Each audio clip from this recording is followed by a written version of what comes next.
Hi, I'm Megan Fitzpatrick, editor at Lost Art Press, and I have here in my hands the Crucible Improved Pinch Rods. Here's how you use them. Extend the rods corner to corner inside your project, then you can tighten down the screw. Then you simply turn them around the other way and hope that these measurements match.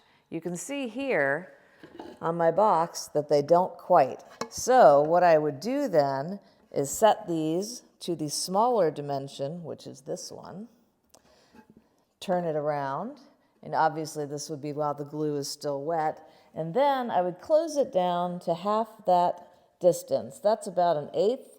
So by racking this a little bit with my clamps, I could close that by about 1/16, and that would have me all squared up. But to test it, I'd reset them and try it again. These are also really nice for finding distances inside of a thing. So let's say I need to cut a tray bottom that's exactly this length.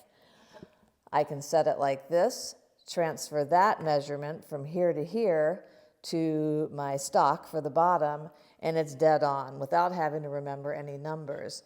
Some of you may be wondering on that note, why not just use a tape measure corner to corner? Well, I can't actually get a tape measure in here as effectively as I can these rods.